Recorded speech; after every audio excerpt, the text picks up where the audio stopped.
At my brother's engagement party, my girlfriend said loudly, "You're not the man I want to marry. You'd make a terrible husband." I didn't argue.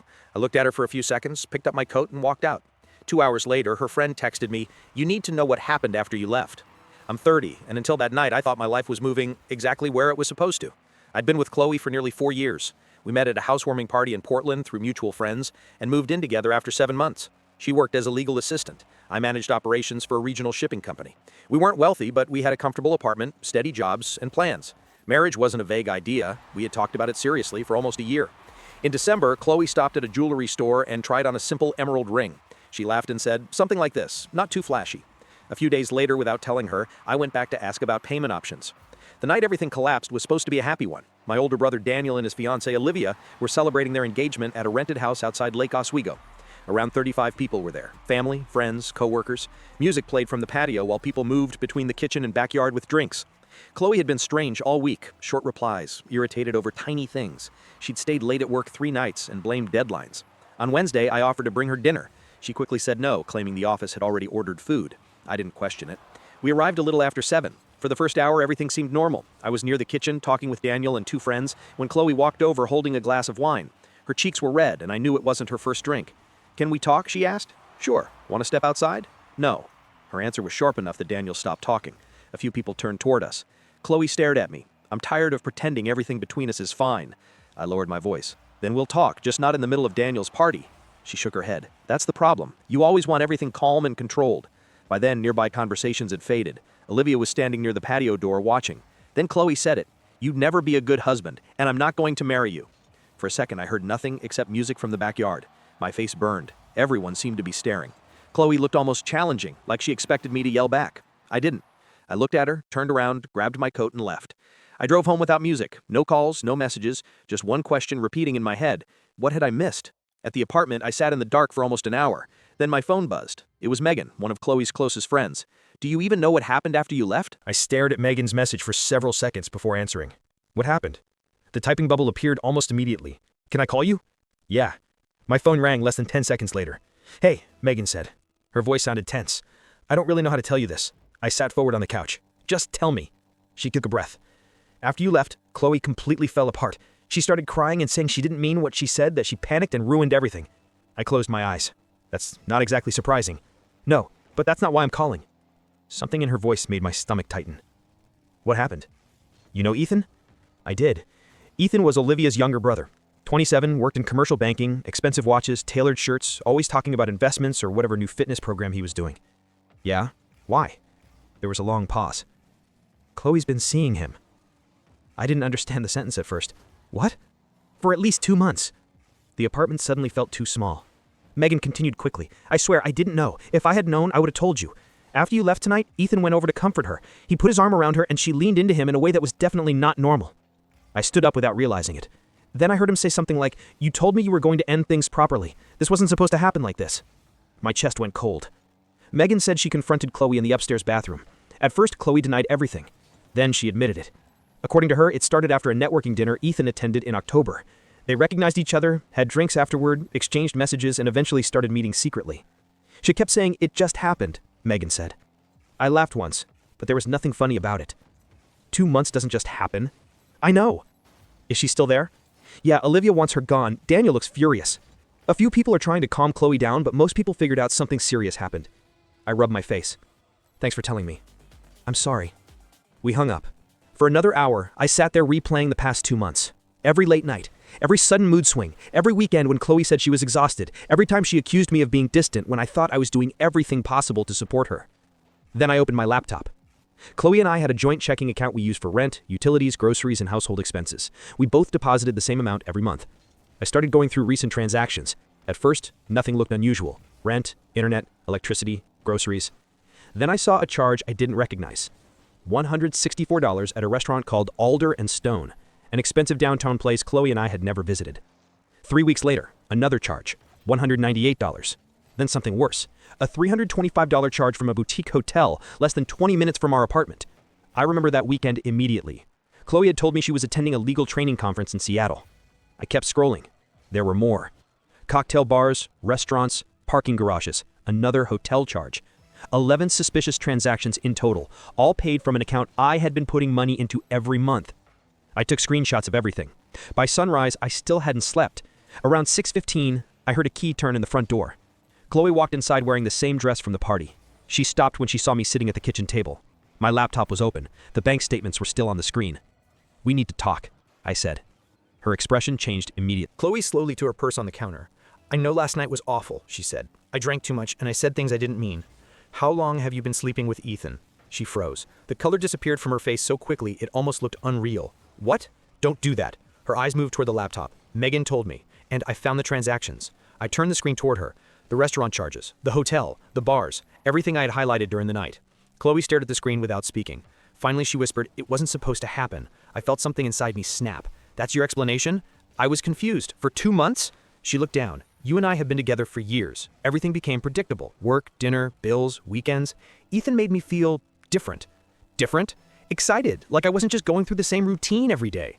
I leaned back in my chair. "So because you were bored, you cheated on me and then humiliated me in front of 35 people? That's not fair." I almost laughed. "What isn't fair is spending 4 years building a life with someone while she secretly looks for something better. What isn't fair is me asking about financing an engagement ring while you're using money from our shared account to pay for hotels." Her eyes filled with tears. "I'm sorry." I didn't respond. "I really am," she continued. "I made a terrible mistake. Maybe we could go to counseling. Maybe we could take some time apart and figure this out." "There's nothing to figure out." She stared at me. "I want you moved out by the end of the week." Her expression changed from sadness to disbelief. "You can't just throw me out. I live here too." "The lease is in my name. I rented this place before we met. You moved in later. You're seriously doing this? You ended our relationship before I even knew it was over. I'm just accepting it now." She stood there for several seconds, then walked toward the bedroom. The door slammed hard enough to shake the hallway wall. A few seconds later, I could hear her crying. I felt numb. 4 days later, Chloe moved out. The entire process was strangely calm compared to the party. She packed clothes, books, kitchen stuff, and boxes of random things we'd accumulated over the years. We barely talked, except when we had to decide who owned what.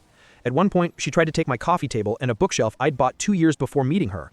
"I bought those," I said. "We both used them. That doesn't make them yours." Luckily, I still had digital receipts. She stopped arguing after I showed them. Her parents arrived Saturday morning with a rented moving van. Her father barely acknowledged me. Her mother gave me a cold look that suggested Chloe had told them a very different version of the story. I didn't bother explaining. By noon, almost everything belonging to her was gone. The apartment looked empty, but for the first time in days, I could breathe. 2 nights later, Ethan texted me. The message was enormous. He apologized repeatedly, said he never intended to hurt me, claimed things had gotten out of control, and said he hoped this wouldn't destroy my relationship with Daniel in a live. He wrote things like, "I take full responsibility, and I hope eventually we can put this behind us." I read it once, then I deleted it and blocked his number. I had nothing to say to him. 2 days later, Daniel called. "Can we talk?" "Sure." "I heard Ethan's version," he said, "but I don't trust that I got the whole story." So I told him everything: the party, the affair, the hotel charges, the lies, the shared money. Daniel stayed silent until I finished. Then he said, "Man, I had no idea." Neither of us spoke for a few seconds. Finally, he added, "Ethan is family, but what he did was completely messed up. I'm not defending him."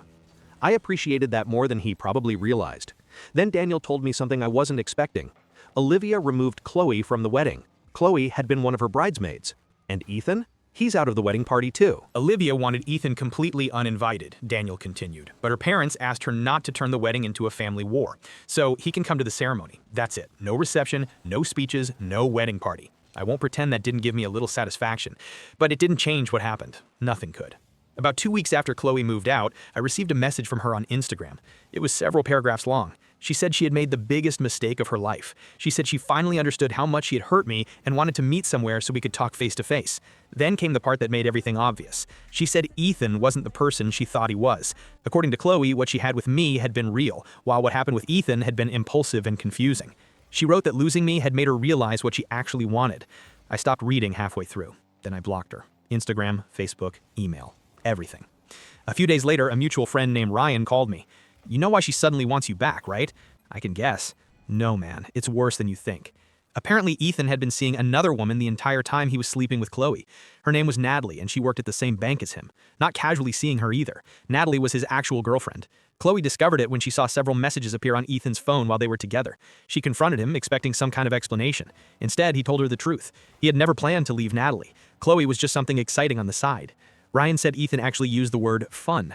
When Chloe demanded to know why he had let her destroy a 4-year relationship if he never wanted anything serious, he supposedly told her, "That was your decision, not mine." I sat silently after Ryan told me that. I didn't feel happy, but I also didn't feel sorry for her. She had spent 2 months lying to me because Ethan made life feel less predictable. Now she had discovered she had been the unpredictable distraction in someone else's relationship. Ryan wasn't finished, and she lost her job. What? Last week. Apparently Chloe's problems at work had been real, just not for the reasons she'd told me. For weeks, she had been arriving late, missing deadlines, and making careless mistakes. Her manager had already warned her twice. Then she entered the wrong information on an important filing and got into a screaming argument with her supervisor when he confronted her. That was the final straw. She was fired that afternoon.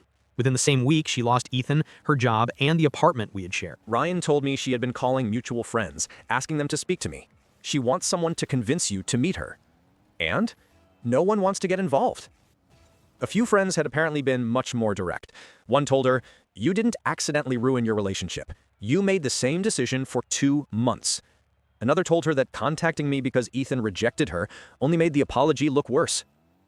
That part stayed with me, because it was exactly how I saw it.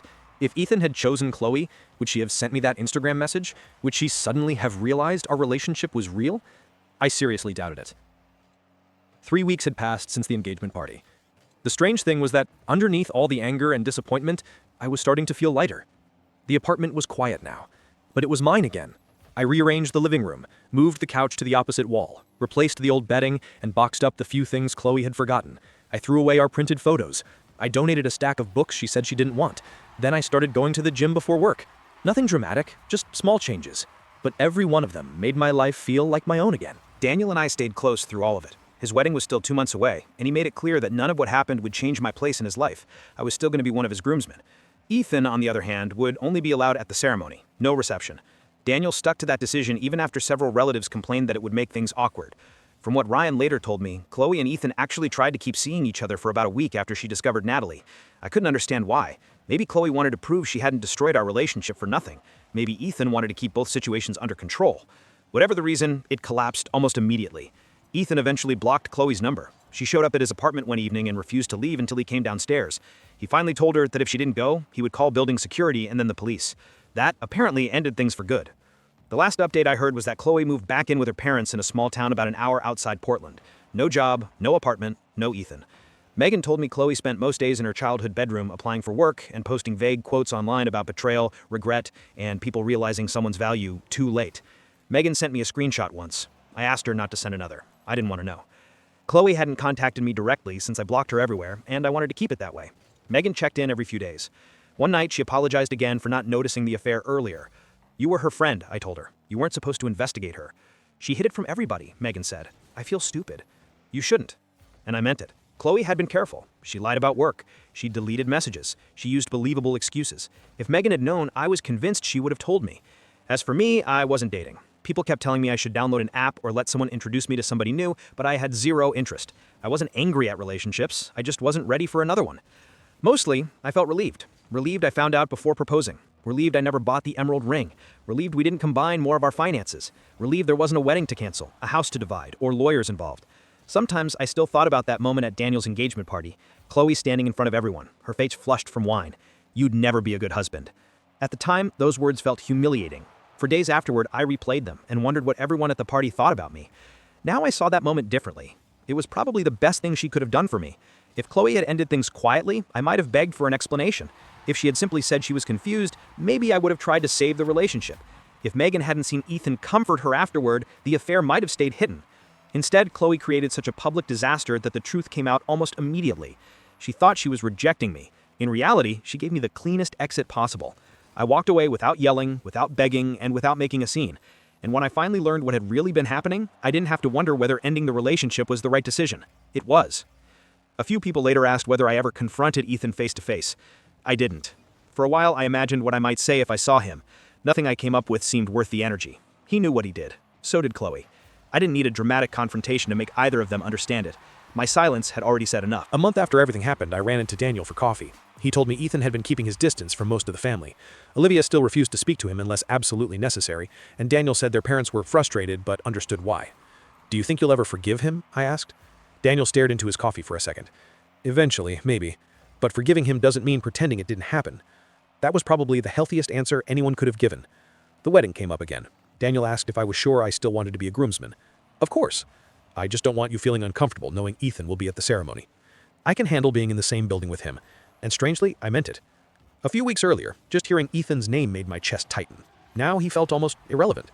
What he did was terrible, but he wasn't someone I needed to defeat, embarrass, or punish. He had already shown everyone exactly what kind of person he could be. So at Chloe. I didn't need revenge after that. Someone asked me later whether Chloe ever gave me a real apology. Not really. There was the crying the morning after the party, there was the Instagram message, there were messages passed through mutual friends, but almost every apology eventually turned into an explanation of how confused she had been, how unhappy she felt, or how much she regretted losing me. That isn't the same as taking responsibility. A real apology, at least to me, would have sounded different. No excuses, no blaming routine, no blaming alcohol, no mentioning Ethan, just admitting she had made repeated choices, lied to me, used our shared money, and publicly humiliated me because she didn't have the courage to end the relationship honestly. I never got that, and eventually I realized I didn't need it. Closure wasn't going to arrive through some perfectly written message from Chloe. Closure was changing the locks after she moved out, closing the joint bank account, removing her emergency contact information, deleting 4 years of photos from my phone, canceling a restaurant reservation I had secretly made for December. That reservation was supposed to be the night I proposed. And yes, people asked about the emerald ring. I never bought it. I had gone back to the jewelry store twice and almost put down a deposit. The second time, something stopped me. I told the salesperson I wanted another week to think about it. That decision saved me thousands of dollars. More importantly, it saved me from attaching a proposal to someone who was already lying to me. I sometimes imagine an alternate version of that December evening. Nice restaurant, Chloe dressed up, me nervous, carrying a ring in my jacket pocket. Maybe she would have said yes. Maybe we would have started planning a wedding while she was still hiding what she had done. That possibility bothers me more than the engagement party ever did. So when I think back to Chloe standing in Daniel's kitchen and telling everyone I would never make a good husband, I don't feel embarrassed anymore. I almost feel grateful. She thought she was exposing some flaw in me. Instead, she exposed herself. She forced a truth into the open that might otherwise have stayed hidden for months, maybe years. That night felt like everything in my life had collapsed.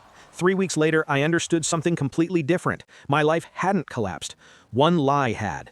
The plans I had made with Chloe were gone, but everything else was still there. My work, my apartment, my family, my friends, my future. I don't know when I'll date again. I don't know when I'll trust someone enough to talk about marriage again. But I know one thing. The next time I propose to someone, I want to do it without doubts, secrets, or someone else hiding in the background. And if that takes time, I'm fine with that. For now, I'm just glad I walked out of that party when I did. No shouting, no begging, no scene. I simply left. At the time, it felt like I had lost everything. Looking back, that was the moment I finally stopped losing.